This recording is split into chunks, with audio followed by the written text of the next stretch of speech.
সম্মানিত উলামা হযরত ও মুরব্বিয়ান ইকরাম এবং আমার নওজোয়ান ভাইয়েরা প্রধান ইসলামী আসসালামু আলাইকুম ওয়া রাহমাতুল্লাহি ওয়া বারাকাতুহু। আলহামদুলিল্লাহ, আজকে এত এক মুবারক বড় রাত্রির মধ্যে আমরা সবাই একত্রিত হইয়া এই জায়গার মধ্যে আমরা বসতাম পারছি। আল্লাহ দরবারে একবার শুকরিয়া আদায় করে হোক আলহামদুলিল্লাহ। আজকের এই রাত্রি যদি আল্লাহ পাক রব্বুল আলামিনের বানানোর উদ্দেশ্য রইতো না, তাহলে এই 12 মাস এই কুল কায়নাত আসমান জমিন কিছুই আল্লাহ সৃষ্টি করলাম আমি। এই রাত্রির উসিলায় সব কিছু হইছে। এই রাত্রি যদি আল্লাহর মনসার মধ্যে, আল্লাহর চাহাতের মধ্যে, আল্লাহর ইচ্ছার মধ্যে যদি এই রাত্রিটা রইতো না, মানে এই রাত্রির মুরাদ ওটাও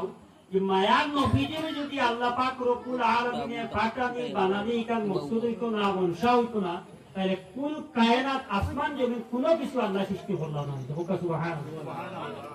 এই রাত্রি, এই 12 রবিউল আউয়ালের রাত্রির উসিলায়, মায়ার নবীদের উসিলায় আল্লাহ পাক রব্বুল আলামিন এই 12 রবিউল আউয়াল সোমবার দিন সকালে সুবে সাদিকর সময় মায়ার নবীকে পাঠাইছে। ওই রাত্রি ওই সুবে আপনার সকালের উসিলায় কুল কায়নাত আসমান জমিনে আল্লাহ সৃষ্টি করছেন। আর না হলে এটা কোনো কিছু উচিত হইতে আইল না। আমি বেশি লম্বা করতাম না, মক্কিলে মিলাদ শরীফ আর 2-4 কথা কই আমি মিলাদ শরীফ শুরু হয়ে দিব। এই যে মাহফিলের মধ্যে আমরা আইছি, আসমান আর জমিনের ভিতরে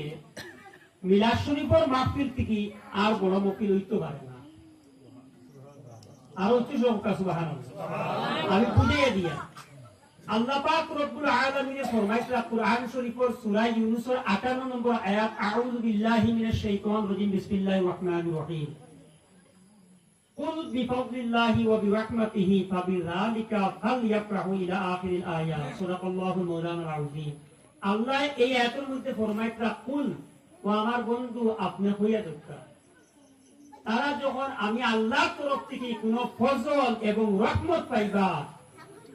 আমার বন্ধা আপনার জন্য খুশি বানাই। ফারহুন শব্দের অর্থ হইতা, শাব্দিক অর্থ হইয়া থাকলো গিয়া কোন পেয়ারা জিনিস, কোন মাহবুব পছন্দিত জিনিস রে পাওয়ার পরে মানুষের যে খুশি হয় দিলের মধ্যে, ওটার নাম হলো ফরহুন। আরো বাংলায় বুঝাই দিলে, আওলাদ নাতির আপনি পাইছেন মেডিকেল ভাই খবর পাইছো না, যেটা খুশি অটোমেটিক দিল তার নাম ফরহুন। আপনার আওলাদ বড় ডাক্তার হয়ে গেছেন, মেট্রিক ফার্স্ট পজিশনে পাস করছেন, শুনিয়া যে প্রথম খুশি যেগুলো দিল অটোমেটিক আয়া গালমারি উবায়, ও ওগুর নাম হলো ফারহুন। আর ফারহুনের আরেকটা প্রতিশব্দ হয়ে থাকলো ঈদ, খুশি। ফারহুন মানে খুশি হওয়া, আর খুশি হওয়ার আরেকটা প্রতিশব্দ হয়ে থাকলো ঈদ। তো দুটা কুরআন শরীফে আল্লাহ বয়ান করতেন। আপনার সূরা নিসা কিংবা তো আলে ইমরানের 114 নম্বর আয়াতের মধ্যে আল্লাহ পাক রব্বুল আলামিন ফরমাইতরা যে ক্বালা ঈসা ইবনে মারইয়াম আল্লাহুম্মা রাব্বানা আনজিল আলাইনা মাইদাতাম মিনাস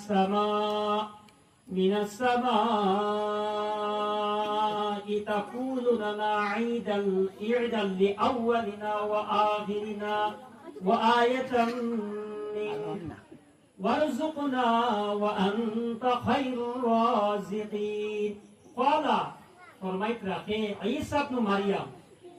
ঈসা ইবনে মারইয়ামে ফরমাইতরা মানে ঈসা আলাইহিস সালাম ফরমাইছেন, আল্লাহ আপনি যেদিন আমরা আসমান থেকে খানি পাঠাইবা, যেদিন পাঠাইবা ও দিন করে আমরা ঈদের দিন বানান, ঈদান লিআউয়ালিনা ওয়া আখিরিনা। তো আমি আপনারা যেটা হইয়া প্রথম সূরা ইউনূস কিংবা তওবার 58 নম্বর যে আয়াত পড়েছি, এটার মধ্যে আল্লাহ স্পষ্ট আদেশ করছেন, আমর করছেন, হুকুম করছেন, আমার ফজল ও রহমত পাওয়ার পরে ও আমার হাবিব আপনি বন্ধা আপনার ও তারা ইগুন ভাইয়া খুশি হইতা। একটা পয়েন্ট সূরা তওবা কিংবা ইউনূসের 58 নম্বর আয়াত, সম্ভবত বেশি অংশে ইউনূসের আপনার 58 নম্বর আয়াত, আর এটা হলো সূরা আলে ইমরান কিংবা তো নিসা 114 নম্বর আয়াত, যে আল্লাহ যেদিন আসমান থেকে খানি পাঠাইবা এই দিন আমরা লাগি ঈদ হইব আর আমরা লাগি শুধু নাই লি আউয়ালিনা ওয়া আখিরিনা আমরা আগর পিছর দগুলো লাগি এই দিনগুলো ঈদর দিন বলিয়া দায়িত্ব হলো যেদিন খানি পাঠাইবা তাকুনু লানা ঈদাল লি আউয়ালিনা ওয়া আখিরিনা ওয়া আয়াতাম মিন আর তোমার তরফ থেকে একটা নিশানি হয়ে যাবে যে আল্লাহ কুদরতি খানি পাঠাই হোক সুবহানাল্লাহ আর নবী ঈসা ইসলাম আল্লাহ সত্য এক নবী ওখানে আরো বড় করিয়া প্রমাণ হয়ে যাব যে আসমান থেকে খানি এবং তার আল্লাহ তরফ থেকে এটা আল্লাহ তোমার এক নিশানি হয়ে যাব আগে এত কথা ওয়ারজুকনা আমরা রিজেক্ট দাও ও আনতা খায়রুর রাজিকিনা আপনি বেহতর রিজেক্ট দেওয়ালা আপনার থেকে বেশি রিজেক্ট দেওয়ালা কেউ নাই আমি এখন দোকান কোরআন শরীফের এক হাদিস শরীফ নাই এরপরেও কোনো বুজুর্গানের দিনেরও কোনো মাপ নাই মুহাদ্দিসিনে کرام আইম্মা کرام মুফতিয়ানে আযম মুফাসসিরিনে کرام কোনো মাপ কইয়া না এটাও তো দিন তবে আমি এরাও কই না ডাইরেক্টলি আল্লাহর কালাম থেকে আপনারা দুইটা আয়াত শুনাইলাম এক আয়াত আল্লাহ বলতে আমার ফজল আর রহমত পাইলে খুশি জাহির করো আর আরেক আয়াত বলতে অলরেডি ঈসা আলাইহিস সালামে খুশি বানাইছেন রিজেক্ট পাইয়া তো আমি মুমিন মুসলমান আখলে কইতো আমরা আখলে এটা মানতো আমরা মুমিন মুসলমান পাক্কা সচ্চা যদি হইয়া থাকি যে ঈসা আলাইহিস সালাম যে ঈসা আলাইহিস সালাম ফরমাইতো আল্লাহ নবী না বানাইয়া আখেরি জামানার নবী মুহাম্মদুর রাসূলুল্লাহ সাল্লাল্লাহু আলাইহি ওয়া সাল্লাম উম্মত যদি বানাইতায় তাহলে আমি নবী বলার থেকে আরো খুশি বেশ হইলাম সুবহানাল্লাহ তো ও ঈসা আলাইহিস সালাম বললেন আমরা নবীর উম্মত বানাতে নবী বলার থেকে আরো বেশি খুশি ও ঈসা আলাইহিস সালাম ফরমাইতো যেদিন রিয়াত দিবা ওদিন আমার আগর পিছর উম্মতর লাগি আপনার ঈদর দিন হইব তো আমি কইতাম যে यार ঈসা আলাইহিস সালাম আমরা নবীর উম্মতর লাগি দোয়া করছি আর সমস্ত নবী হলো হইলা গিয়া আমার নবীজিরে মানার কারণে নবুয়তি পাইছেন সুবহানাল্লাহ ঈসা আলাইহিস সালামের কাছে আল্লাহর তরফ থেকে আসমানি খানি যেদিন আই এই দিনটা যদি ঈদর দিন হয়ে থাকে তাহলে যে নবী মুহাম্মদুর রাসূলুল্লাহ যে দিন আইলা এই দিন যদি ঈদর দিন হয় না তে আপনারা এখন দেখো কার কোন দিন ঈদর দিন তো এর লাগি কিতাবের মধ্যে কইতে একজন মুমিন মুসলমানের লাগি ঈদর দিন সবচাইতে বড় হইল গিয়া 12 রবিউল আউয়াল দিনটা সবচেয়ে বড় এই বড় সুবহানাল্লাহ এখন ইতারে যদি রেফারেন্স টানি স্টেপ বাই স্টেপ তাফসীর যদি টানি আর যদি বড় বড় আইম্মা کرام মুহাদ্দিসিনে کرام মুফতিয়ানে আযম যুগ শ্রেষ্ঠ আপনার গৌসকুদা আব্দাল ওলিয়া کرامের হিস্ট্রি টানি তাহলে অনেক হাজার দলিল দেওয়া দিব যে আপনার এরা কইয়া আইছেন যে দুই ঈদ খানো আমরা হইতাম নামাজও খানো হইতাম রোজা হজ কিছু হইতাম না আরে কোন দৃষ্টির উপর মাথা না 12 রবিউল আউয়াল যদি নবীজিরে আল্লাহ পাঠাইবার মনসা হইতো না তাই বলিয়া বলতে এই দিন থেকে বড় দিন আর নাই তো এক আয়াত মিলাই দিলাম আর ওই আগের যে আয়াত পড়েছি কুল বিফাদলিল্লাহি ওয়া বিরহমাতিহি ফাবিযালিকা ফালিয়াফরাহু ওয়া আমার হাবিব আপনি ফরমাই দেও যদি আল্লাহর তরফ থেকে ফজল পাও আর আল্লাহর তরফ থেকে রহমত পাও এই দিন ফালিয়াফরাহু আমি আল্লাহ অর্ডার করিয়া আদেশ করিয়া তারা যেন খুশি বানায় তো আল্লাহ ফজল আর রহমত পাইলে যদি খুশি বানাইতাম এই দিন তে ফজল আর রহমত কিটা ও আল্লাহ কোনটা ফজল আর রহমত দুটাও কোনটা মুফাসসিরিনে کرامকে বিভিন্ন মত আনছেন কেউ ফজল দিয়া বলছেন দ্বীন ইসলাম কেউ ফজল দিয়া মুরাদ লইছেন কুরআন শরীফ কেউ ফজল দিয়া মুরাদ লইছেন অন্য কিছু ওই রকমে কইয়া কোনটা আচ্ছা ফজল যে শব্দ আল্লাহ প্রথমে আনছেন শব্দটা এটা কি যদি নবীজি না ওই বিল ফরজ কত বিলকুল লাগি রহমত দিয়া তো নবীজি নিঃসন্দেহ বিলে কেন রহমত দিয়া নবীজি আপনি কইবে আর ইনো রহমত দি নবীজি ও কারণে কইয়া আল্লাহ আরো একটা আয়াত স্পষ্ট কইয়া দিলাইছেন ও আমার হাবিব আমি যত জায়গা রব্বুল আলামিন আমি তো আমার হাবিব তুমি মুহাম্মদুর রাসূলুল্লাহ আপনি মুহাম্মদুর রাসূলুল্লাহ রে ওয়া মা আরসালনাকা ইল্লা রাহমাতাল লিল আলামিন বানাই পাঠাইছি আর আলামিন এরে হয় আল্লাহ যতটা বানাইছেন সারা নাম আলামিন খালি ইন্ডিয়া না পাকিস্তান বাংলাদেশ না আমরা পৃথিবীটা না আসমান জমিনের ভিতরে আল্লাহ যা বানাইছেন সব জায়গার লাগি যেমন আল্লাহ তেমনই নবীজির রহমত হোক সুবহানাল্লাহ তো বিল ফরজ মানে ও কথা কি কত বিলকুল লাগি দরিয়াও যদি নয় ফজল দি নবীজি নাই হ্যাঁ কিন্তু ফজল দিয়া নবীজি আর অন্যান্য ওকার রাব্বুল্লাহি আলাইকা আউযিমা ওই আয়াত আছে অন্যান্য সূরা 113 নম্বর আয়াত কোন সূরা ভুলে গেছি আপনারা সূরার মধ্যে আল্লাহ ফরমাইতরা আমি আল্লাহ পাক রব্বুল আলামিন বড় ইহসান বড় ফজল তোমার কাছে আয়াত রক্ত ফজল দিয়েও নবীজি অন্যান্য জায়গাতে আছে ফজল এবং রহমত দরকার নবীজি রহমত পাওয়ার পরে ফজল পাওয়ার খুশি বানাইও তো একজন মুমিন মুসলমানের লাগি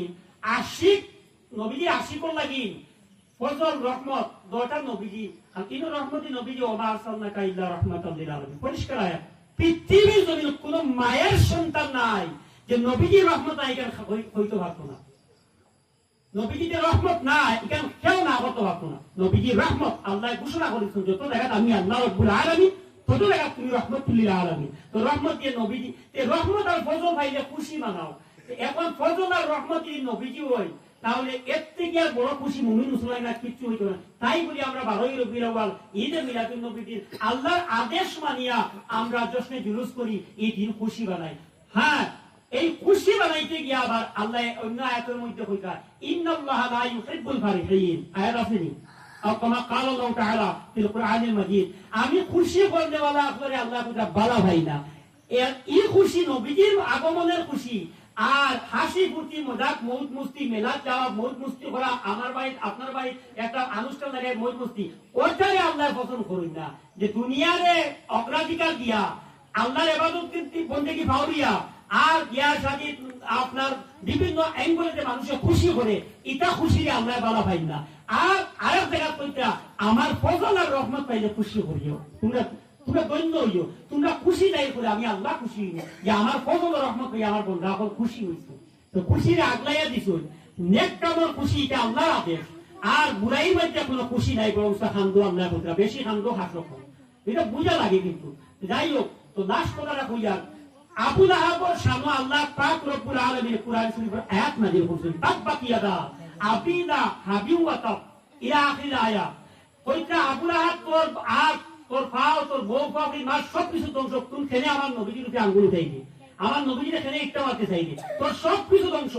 যে আবু লাহাবের দুনিয়ায় থাকতে আল্লাহ ধমকি দিয়া গালি দিয়া আল্লাহর কুদরতি ভাষায় আল্লাহর সামনে যে আল্লাহ তারে যে ধমক দিলা তারে বকিলা ও আল্লাহ পাক রব্বুল আলামিন বুঝাইতে গিয়া যদি ফিলিপক থাকবে আল্লাহ মাফ দিতা আস্তাগফিরুল্লাহ ইন্নাল্লাহু গফুর তো আল্লাহ পাক রব্বুল আলামিন তান ভাষায় তান কুদরতি সাথে যেভাবে আবু লাহাবরে আপনার নেস্তে আবু করছেন দম লালত করছেন দুনিয়া আখিরাত তোর ধ্বংস তোর বউ পাবলি মা সব কিছু ধ্বংস সেই আবু লাহাব মারা যাওয়ার কয়েকদিন পরে হয়তো আব্দুল্লাহ বিন আব্বাস রাদিয়াল্লাহু তাআলা খাবে তখন আবু লাহাবরে দিয়া বললা তোমার খবর কিটা হাল আমার খবর দুনিয়ার থেকে তোমার তার কাছ থেকে বিদায় হইয়া আওয়ার পরে মানে দুনিয়ার থেকে বিদায় হইয়া তোমার তার লক থেকে বাদ দিয়ে আওয়ার পরে আমার অবস্থা ভালো না কইলে সোমবার দিন আইলে আমার বুড়ি আঙ্গুলের দ্বারো শাহাদত আঙ্গুলে গুছুইয়া মিথ্যা বানি ভাই এইটা কি থাকো দুজখন যদি জ্বলিতে হামেশা আল্লাহ দুনিয়ার তাকে কোন দানতি দুজখন জ্বলিতে এই সোমবার দিনে আবার মিথ্যা বানি আঙ্গুল দিয়ে ভাসতে আমার ভাই মোহাম্মদ বিন আব্দুল্লাহ জানি নবীজির বাবার নাম আব্দুল্লাহ রাদিয়াল্লাহু তাআলা আনহু যেদিন আমার ভাই মোহাম্মদ বাতিজার গরো আমার মোহাম্মদ ভাই গরো বাতিজা একজন জন্ম হইছেন ছেলে ও খুশির সংবাদ শুনিয়া আমি আঙ্গুল দিয়ে ইশারা করিয়া কইলাম সুয়াইদিয়া নামক আমার দাসী বান্দিরে যে তুই এত বড় একটা খুশির খবর লইয়া আইছ আমার দ্বারখানো যে আমি আমার ভাই গরো বাতিজা ছেলে সন্তান পাইছি ওরা খুশির কথা আজ থেকে আর তুই কিটা নাই বান্দির হইছ তা তোরে আজাদ করে দিলাম ও আঙ্গুল দিয়ে ওরা ইশারা করে দিছিল আবু লাহাবে কর আমি এই সময় আমার বাতি যত নবীও আবার দুনিয়ায় প্রকাশ হইছে না বাইর গুলো বাতি হইতে পাইছে আল্লাহর কাছে যে এই সবচেয়ে পিয়ারা নবী অকলর রসুল অকলর রসুল তাই সবচেয়ে কি আল্লাহর পিয়ারা হাবিব জানুসলে কুল কায়না সৃষ্টি করছে এই যে আইছো আমার বাত আমি তো এটা মনে করিয়া না বাইর গুলো বাতি হইতে পাইছি খুশির মাইলে আমি আজাদ করি বান্ধি দিছি যা ই খুশি মাঝে করে আজাদ করি আমার বান্ধি রইলে না ও ওখানে আল্লাহ পছন্দ লাগছে আল্লাহ কোন ও আপনার তুই সারা জীবন তুই যখন চলবি হামেশা তুই খালি দিনা ফিনারে জাহান্নাম তুই কিন্তু আমার বন্ধু সামনে তুই মহব্বত দেখাইয়া খুশি হইয়া শাহাদত আঙ্গুল দিয়া যে বান্দিয়া যা করলে ও কে যত জীবন হামেশাকে আমি তুই দুজকি কিন্তু সোমবার দিনে তুই মিথ্যা ভাই পাইবে আমার বন্ধুর খাতিরে হোক সুবহানাল্লাহ তো আমরা মুমিন মুসলমান হইয়া যদি নবীর আগমনের দিন খুশি হইয়া মিলাদ শরীফ পড়াই আর পড়ি দুরূদ শরীফ সালাম জানাই তাহলে আমরা আশাবাদী আমরা আখির জামানার নবীর উম্মত আমরা জান্নাতি হইব ইনশাআল্লাহ হোক ইনশাআল্লাহ ওয়া আখিরুহুম দাওয়ানা আলহামদুলিল্লাহি রাব্বিল আলামিন আসসালামু আলাইকুম ওয়া রাহমাতুল্লাহি ওয়া বারাকাতুহু